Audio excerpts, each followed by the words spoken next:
একটা সিগারেট ফেলেই হয়, এক কথা বলে না কেন? কে বোঝাবে এদের? কে বোঝাবে? ব্যর্থ আস সব আলেম ওলামারা এত রিস্ক নিয়ে কোরআনের কথাগুলো বলে, তারপরেও এই যুবকেরা বুঝতে চায় না। কেন বোঝেন না আপনি? কেন বোঝেন না? কিয়ামতে যদি এই কালো বিড়ালের সঙ্গে ডাকে, মানুষ হত্যাকারী নেতার সঙ্গে ডাকে। ব্রিজের বাজেট নিয়ে এসেছে 5 কোটি টাকা, ব্রিজ বানিয়েছে 5 লাখ টাকা দিয়ে। ছাতা কয়দিন পরে ট্রাক উঠেছে, ভেঙে পড়ে গেছে। এক কথা বলে না কেন? বাকি টাকা সব খেয়ে ফেলেছে নিজের বাবার মনে করে। আরে ভাই, সন্তান যত জন্ম দিতেও যতটা কষ্ট হয়নি, এই 16-17 বছরের রাজনীতিতে যারা ছিল একটা জন্ম নিবন্ধন বানাতে তার চেয়ে বেশি কষ্ট হয়েছে। শয়তানেরা টাকা ছাড়া কিচ্ছু বোঝে না, শুধু টাকা, শুধু টাকা। পরিস্থিতি শিকার তো আমি।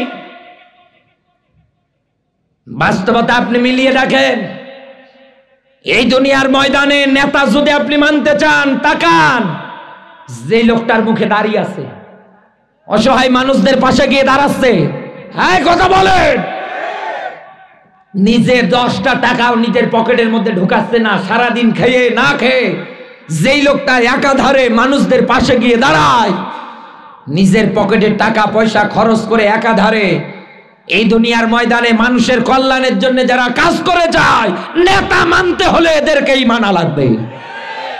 যাদের টার্গেট আগামীতে আল্লাহর কোরআন ব্যতীত অন্য কারো শাসন আমরা দেখতে চাই না, যার মুখে দাড়ি মাথা থেকে শুরু করে পায়ের আঙ্গুল পর্যন্ত রসুলের সুন্নাহ দিয়ে ভরা, এই রকম একজন নেতা যদি আপনি দেখতে চান, তাকান ডক্টর শফিকুল ইসলাম স্যারের দিকে। এই কথা বলে, কোন দলের দালালি করার জন্য বসি না, বাস্তব অভিজ্ঞতা নিয়েই বলছি। যতগুলো আমির আছে ৬৬টা জেলায়, চেহারার দিকে তাকান, আপনি প্রেমে পড়ে যাবেন। এক কথা বলে না কেন? হোক তাদের চেহারা কালো, কিন্তু চেহারার দিকে তাকালে মনে হয় নূর চমকাচ্ছে। বলেন না আল্লাহু আকবার। আর তোমার নেতা এই সেদিন ঝিনাইদহ শৈলকুপায় বড় এক বিপদে পড়েছিলাম।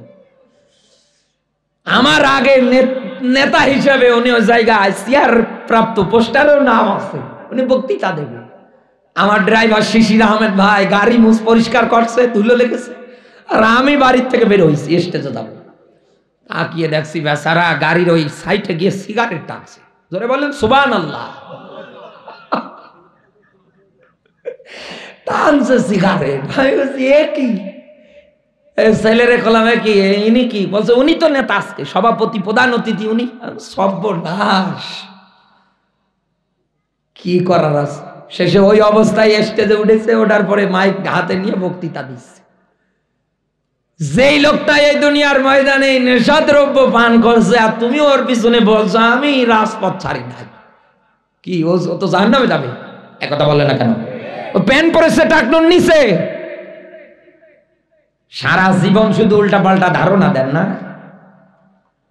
এই দুনিয়ার ময়দানে এই যে এখনো জেলখানায় আটকি আছে এটিএম আর জাহরুল ইসলাম স্যার, একথা বলে না কেন? কেন তাকে স্বৈরাচার পালানোর পরে মুক্তি দেওয়া হচ্ছে না? অতি তাড়াতাড়ি তার মুক্তির ব্যবস্থা করা হোক।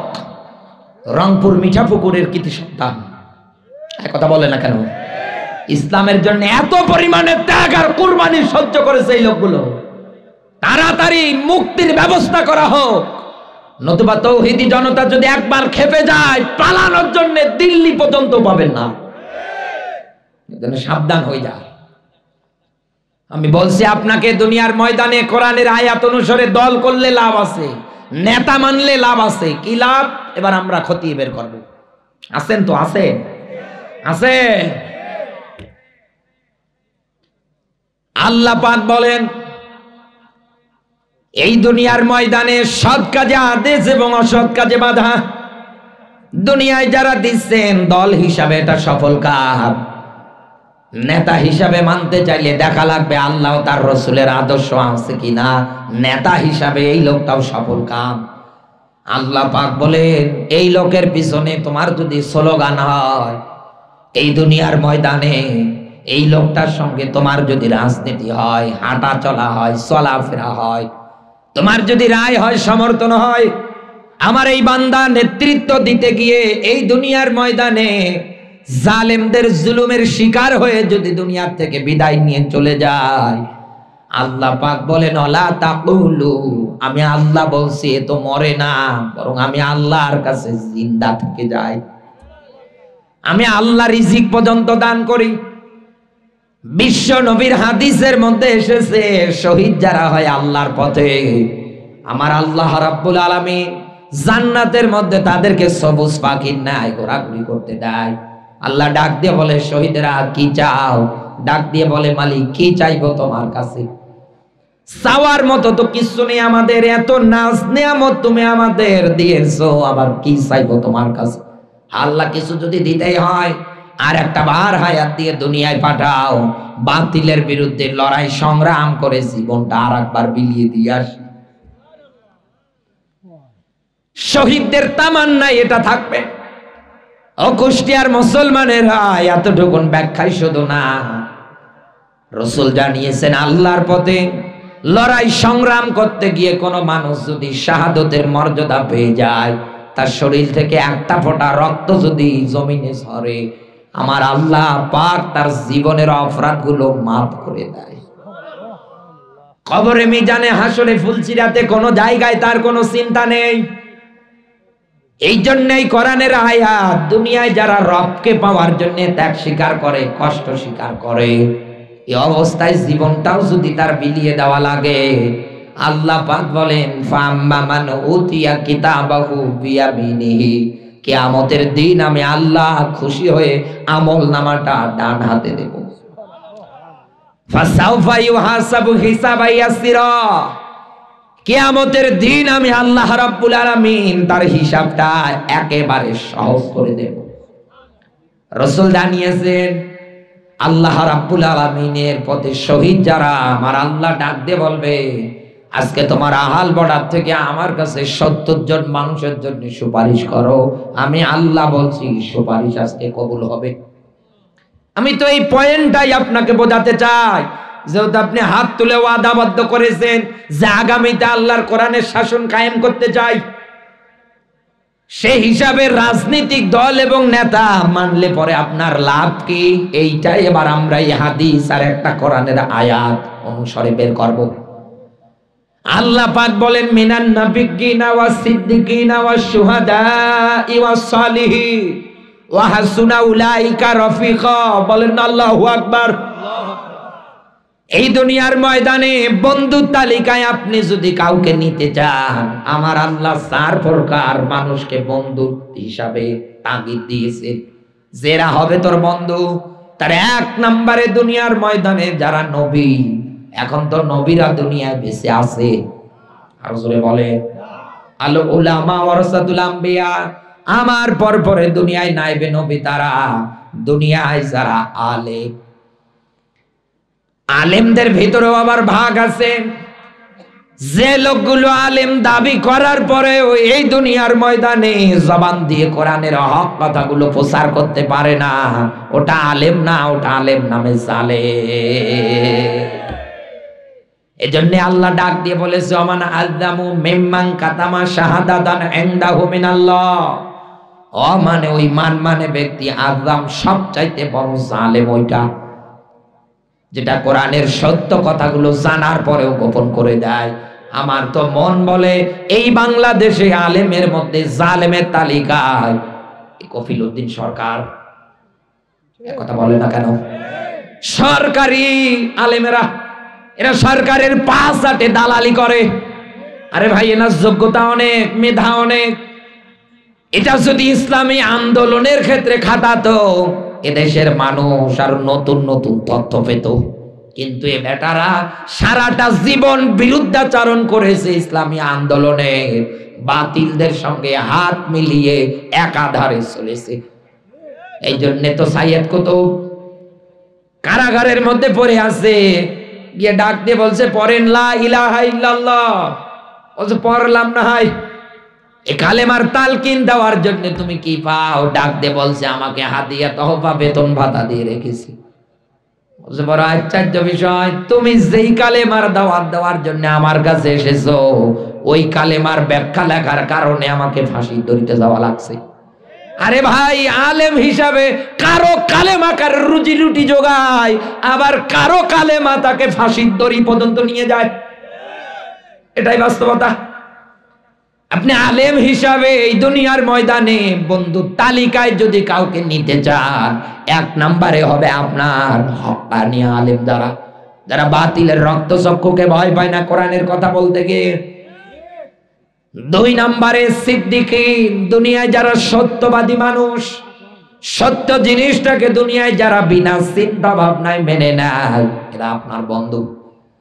3 নম্বরে শুহাদা, দুনিয়ায় যারা আল্লাহর পথে নিহত হয়ে যায় তাদেরকে বলা হয় শহীদ।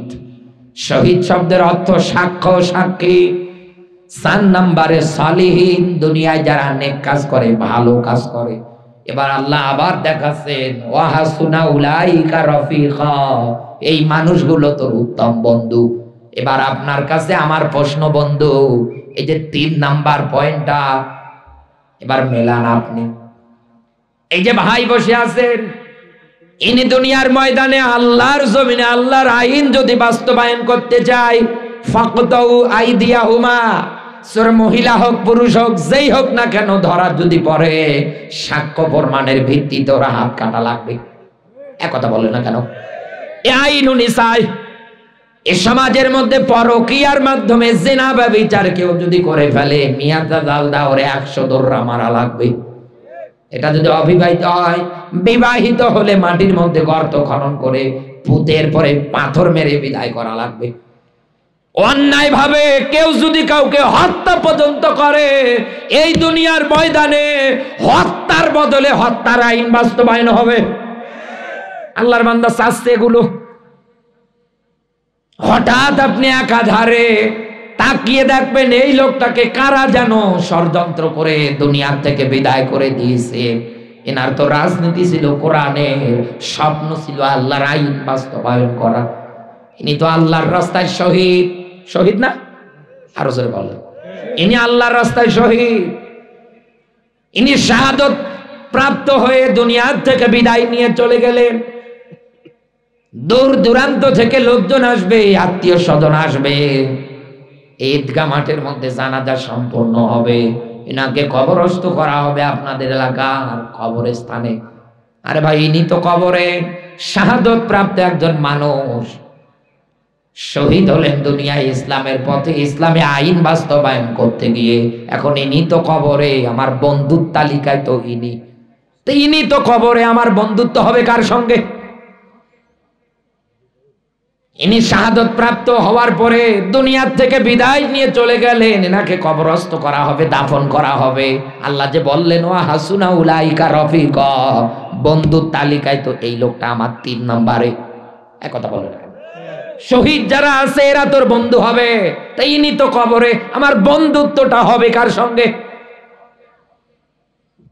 আল্লাহ রাব্বুল আলামিন এই জায়গার মধ্যে এটাই বুঝিয়েছেন, আমার এই বান্দা যতদিন দুনিয়ার ময়দানে আইনগুলো বাস্তবায়নের জন্য চেষ্টা চালিয়েছে, আমার এই বান্দাকে তোমাদের সাপোর্ট করা লাগবে। নেতা মেনে রায় দিয়ে সব জায়গার মধ্যে এনাকে সামনের কাতারে দিয়ে পিছনে গিয়ে বলা লাগবে আইন আমরা চাই। কথা বলে না কেন? এজন্য তো আল্লাহ বলেন সাফান কান্নাহুম বুনিয়ানুম মারসুস। সাফ শব্দের অর্থ দলবদ্ধ, কাতারবদ্ধ, সারিবদ্ধ। ইনাকে নেতা হিসেবে মেনে সামনের দিকে দিয়ে আমরা পিছনে সবাই দলবদ্ধ সারিবদ্ধ ভাবে এনার পিছনে স্লোগান দিয়ে দিয়ে যাচ্ছি। ও বাংলার মুসলমান যারা আছে, হঠাৎ করে জালেমের রেশালনে পড়ে দুনিয়ার থেকে বিদায়, ইনি কবরে। কিয়ামতের দিন আল্লাহ ডাক দিয়ে বলবে তোমার আহাল বড়ার থেকে আজকে 70 জন মানুষের জন্য সুপারিশ করো, আমি আল্লাহ সুপারিশ কবুল করব। এখন দুনিয়ায় এই লোকটার সঙ্গে আপনার বন্ধুত্ব ছিল, ইনি আপনার দিন কায়েমের সাথী ছিলেন, আপনার রাজনৈতিক দলের ইনি লিডার ছিলেন, আপনি ইনার সঙ্গে দুনিয়ার ময়দানে কাজ করেছেন একাধারে। ইনি ওই দিন ডাক দিয়ে বলবে মালিক এই যে এটা আমার বন্ধু, আমার এই বন্ধুকে না নিয়ে আমি জান্নাতে যাব না। রাসূল জানিয়েছেন শহীদদের এই সুপারিশ আল্লাহ কবুল করবে। এই জন্যই তো দুনিয়ার ময়দানে ইসলামী আন্দোলন যারা করে এই মানুষগুলোর কোনো দিন কোথাও নিজেরা মারামারি করে না। এই কথা বলে, এই দেশে যারা ইসলামী ছাত্র শিবির করে নিজেরা কোনো জায়গার মধ্যে মারামারি করে না।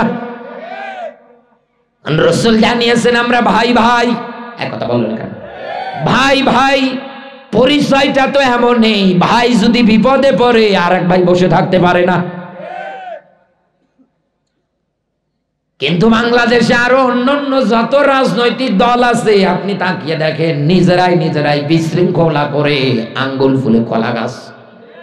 কথা বলে না কেন? আমাদের মাঝে তো আর এরকম সম্পর্ক না। এই জন্যই আমি আপনাকে বলতেছি বন্ধু, রাজনীতি যদি করে আপনাকে এইভাবে করা লাগবে, নেতা মানলেও এইভাবে মানা লাগবে। আপনি যদি এই নেতার পিছনে থাকেন, আরে নেতা যদি শাহাদাত প্রাপ্ত হয়ে মারা যায়, কিয়ামতের দিন আল্লাহর আদালতে আপনার জন্য সুপারিশ করবে। এখন বাংলাদেশে অনেক মানুষ আছে অপপ্রচার চালাচ্ছে একাধারে এই টুপিওয়ালার বিরুদ্ধে, যারা কোরআন দিয়ে রাষ্ট্র গঠন করতে চায় তাদের বিরুদ্ধে। আরে ভাই আমি বাস্তব বলছি আপনাকে, এদেশের কোন টুপিওয়ালা চেয়ারের লোভ করে রাজনীতি করে না। বিন্দু মাত্র রাজনীতি করার ক্ষেত্রে আমাদের লোভ লালসা নেই। মতিউর রহমান নিজামী স্যার দায়িত্ব পালন করেছে, একটা টাকাও আপনি তার বিরুদ্ধে দুর্নীতির মামলা দেখাতে পারবেন না। শহীদ আল্লামা দায়িত্ব পালন করেছে পিরোজপুরে, একটা টাকাও জনগণের আত্মসাৎ করে নাই। যার যেখানে যা কিছু দরকার সব তিনি দিয়েছেন, কারণ না কোরআন জানে, কোরআনের আয়াত তারা পড়ে। আল্লাহ পাক বলেন আল্লাহাকুমুত তাকাসুর, দুনিয়ার ধন সম্পদ টাকা পয়সা প্রচুর্য এইগুলোর জন্য প্রতিযোগিতা করবে না। আমাল হায়াতুদ দুনিয়া ইল্লা মাতাউল গুরুর, দুনিয়ার জীবন খেল তামাশা রং তামাশা ছাড়া আর অন্য কোনো কিছু না। তাহলে আমাদের মনের মধ্যে এবার প্রশ্ন, টুপিওয়ালারা কেন এই দুনিয়ার ময়দানে রাজনীতি করে, কেন কোরআন দিয়ে দেশ চালাতে চায়? এবার বলছি মেলান। আল্লাহ পাক বলেন ওমা লাকুম লা তুকাতিলুনা ফি সাবিলিল্লাহ, কি হলো তোমাদের, কেন লড়াই করো না, কেন সংগ্রাম করো না? কত বিদ্যা অসহায় আবাল নারী পুরুষগুলো জালেমের জেলখানার মধ্যে পড়ে আছে, ডাক দিয়ে বলছে রব্বানা আখরিজনা মিন হাযিহিল ক্বরিয়াতি যালিমি আহলুহা, রব্বানা হে আমাদের রব। কুরা ক্বরিয়া শব্দের অর্থ গ্রাম, জনপদ, শহর। আল্লাহ এই জনপদের মানুষ জালেম, এই শহরের মানুষগুলো জালেম। আল্লাহ তুমি আমাদের বাঁচাও এই জালেমের হাত থেকে। ও মালিক তোমার পক্ষ থেকে একজন বন্ধু, একজন সাহায্যকারী পাঠিয়ে দাও। এই দুনিয়ার ময়দানে টুপিওয়ালারা এই জন্যই রাজনীতি করে, এই মাজলুম মানুষগুলোর অধিকার আদায় করার জন্যে, চেয়ারের লোভে না। টাকা পয়সা ব্যাংক ব্যালেন্স বাড়বে এই জন্যে না, তারা দুনিয়ার ময়দানে সুদ ভিত্তিক নিয়ম নীতি বিদায় করে যাকাত ভিত্তিক বন্টন নিয়ম নীতি কায়েম করতে চায়। এটাতে মানুষ যেন আর দুনিয়ার ময়দানে জুলুমের শিকার না হয়। এই দুনিয়ায় মিথ্যা মামলাগুলো দূর করে দিয়ে কোরআনের বিচার ব্যবস্থা কায়েম করতে চায়। আব্রাহাম লিঙ্কনের তৈরিকৃত রাজনীতি মাইনাস করে, এটার মাধ্যমে মানুষ যেন দুনিয়ায় শান্তি পায়। এরকম মাজলুম যত দিক আছে সবার অধিকার আদায়ের জন্য এই দেশে তারা জীবন দিয়ে হলেও আপ্রাণ চেষ্টা চালিয়ে যাচ্ছে। আর আপনি বিরুদ্ধাচারণ করেন। আমাদের আমির সাহেব যেখানেই যাচ্ছে লক্ষ লক্ষ লোকজন গিয়ে জমায়েত হচ্ছে। এক কথা বলেন না কেন? এগুলো দেখার পরে আবার অনেক মানুষের হিংসা হয়। কেমন হিংসা হয় বলবো, একটা গল্প মনে পড়ে যাচ্ছে আমার। এক লোক মাঠের মধ্যে কাজ করতে গিয়েছে, যাওয়ার পরে তাকিয়ে দেখছে একটা পিতলের জগ হাতে উঠিয়েছে, নাড়াচাড়া করেছে, হাতে ঘষা মেরেছে, দত্ত বেটা বের হয়ে লাফাচ্ছে। ডাক দিয়ে বলছে মালিক। মালিক মানে বলে হ্যাঁ আমি এর ভিতরে ছিলাম, আপনি আমারে বের করলেন আবার? আপনি তো আমার মালিক, আপনি আমার কাছে এখন যা চাইবেন আমি আপনাকে তাই দেব। বলে তাই নাকি? বলে হ্যাঁ, তবে একটা শর্ত আছে, আপনি যদি আমার কাছে একটা মোবাইল চান, আপনার পাড়া প্রতিবেশী যারা আছে ওরা 2টা মোবাইল পাবে। বলছে আমার দরকার নেই কোনো কিছু। চিন্তা করছে ছাতা যদি এই জায়গায় রেখে যায় তখন আবার অন্য কেউ পেয়ে অন্য কিছু চেয়ে বসবে। দরকার নেই। বাড়িতে নিয়ে যাওয়ার পরে বউকে ডাক দিয়ে বলছে ওগো এটা যত্ন করে রেখে দিবা। এই পৃথিবীতে ইতিহাস সাক্ষী, মেয়ে লোককে যেটাতে নিষেধ করবে আর ওইটা বেশি করে করে। স্বামী ডাক দিয়ে বলছে খবরদার এটা বের করবে না, ঘষা যেন কোনোভাবে না লাগে। স্বামী বাইরে যেতে না যেতে ও বের করে ঘষাঘষি করছে। দত্ত বের হয়ে লাফাচ্ছে, ডাক দিয়ে বলে কি চাই? কি চাই মানে? আমার এই টিনের বাড়ি খেরের বাড়ি ভালো লাগে না, আমার বিল্ডিং বাড়ি লাগবে। এই মহিলা কি জানে যে আমার 1 তলা বাড়ি হলে পাড়া প্রতিবেশী 2 তলা হবে? তো জানে না। যা মন চাচ্ছে তাই যাচ্ছে। স্বামী বাইরে থেকে আসার পরে তাকিয়ে দেখছে বাড়ি তো আর বাড়ি না, মনে হয় ইন্টারন্যাশনাল বড় সেরকম বিল্ডিং, রাজপ্রাসাদ তৈরি হয়েছে। চিন্তা করছে নিষেধ করলাম তাও শুনলো না, কি আর করার। ডাক দিয়ে বলছে ওগো তাড়াতাড়ি নিয়ে আসো ওইসব পিতলের জগ। হাতে এনে দিয়েছে। নিষেধ করলাম তুমি শুনলে না, তুমি তো হাকিকত জানো না। এবার ঘষা দিয়েছে। দত্ত বের হওয়ার পরে লাফালাফি করছে। ডাক দিয়ে বলে জাহাপানা কি চাই? বলে কি চাই মানে তুই তাড়াতাড়ি আমার 1 চোখ কানা কর। কারণ এর এখন বিশ্বাস এই দৈত্য যদি আমার 1 চোখ কানা করে দেয় পাড়াপতি যারা আছে ওদের 2 চোখ কানা হবে। এক কথা বলে তাও তো আমার 1টা চোখ থাকবে। এই বাংলাদেশে টুপিওয়ালাদের জনপ্রিয়তা দেখার পরে আপনি তাকিয়ে দেখেন অনেক মানুষ আছে এই রকম করে হিংসা শুরু করেছে। হিংসা করে লাভ নেই। আপনিও মাজলুম মানুষদের অধিকার আদায়ের জন্য চেষ্টা চালান, দেখবেন এই দুনিয়ায় মানুষ আপনাকে জীবন দিয়ে হলেও রক্ষা করবে। নবীজির প্রতি দরুদ, মানবতার মুক্তির মডেল, মানবতার মহান আদর্শ, মানবতার শিক্ষক, নবী কুরু শিরোমণি নবী মুহাম্মদুর রাসূলুল্লাহ সাল্লাল্লাহু